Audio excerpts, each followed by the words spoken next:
ज़्यादा खतरा है, क्योंकि जो ईसाई है और मुसलमान है वो ठोक कर कहता है कि इस धरती पर सबसे अच्छा धर्म हमारा है, सबसे अच्छी धार्मिक विचारधारा हमारी है। और इसके साथ खतरे की बात यह है कि हर एक ईसाई का ये विश्वास है कि हम इस धरती को कभी न कभी ईसाईयत में दीक्षित करके रहेंगे, उसका ये संकल्प है। और यही संकल्प मुसलमान का भी है।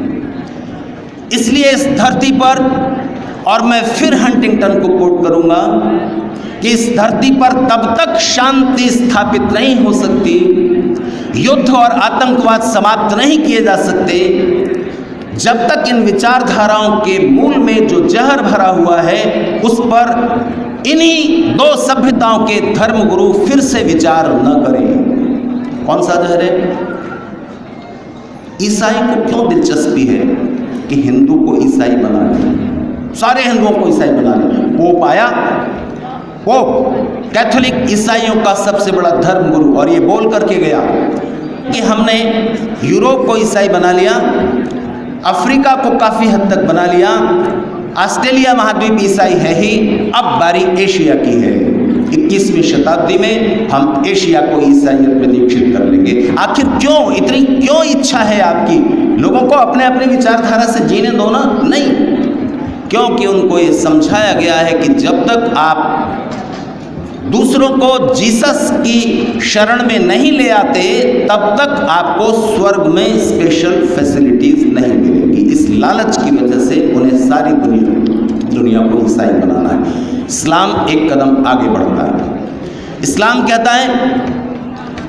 कहता है कि जब तक तुम दूसरों को अल्लाह के नीचे नहीं लाते, मोहम्मद पर ईमान लाने के लिए मजबूर नहीं करते, तब तक तुम अल्लाह के गुनहगार हो। तुम्हें ये करना ही है, नहीं तो तुम अल्लाह के गुनहगार हो और तुम्हें इसकी सज़ा मिलेगी। इसलिए वो जिहाद के लिए तैयार है।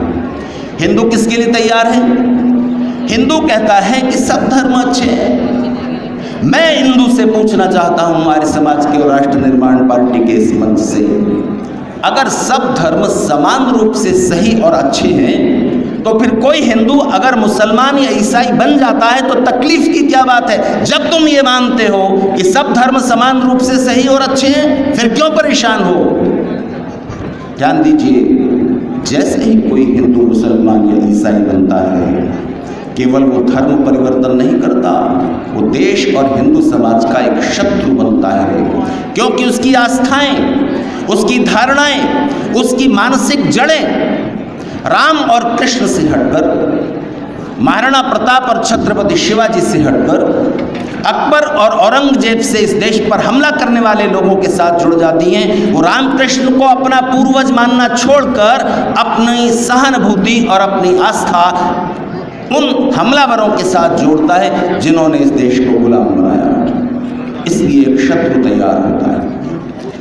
आखिरी सबसे बड़ा शत्रु हिंदू समाज का कौन है? हिंदू समाज का सबसे बड़ा शत्रु हिंदू है।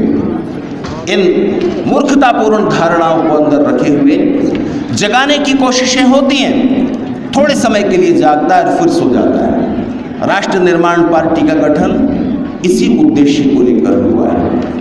कहीं पर नेत्रदान शिविर हो रहा था और लोग अपने अपने आँखें मृत्यु के बाद किसी को दान कर दी जाएं ताकि वो भी देख सके, इसके लिए फॉर्म पर हस्ताक्षर कर रहे थे। उस शिविर में झूमता झामता एक शराबी आ पहुंचा और उसने पूछा, क्या हो रहा है यहाँ? तो उसे बताया गया कि मरने के बाद भी आपकी आंखें देखती रहें, किसी के काम आ जाएं, इसके लिए संकल्प लिया जा रहा है। तो उसने कहा, मेरे भी साइन ले लो।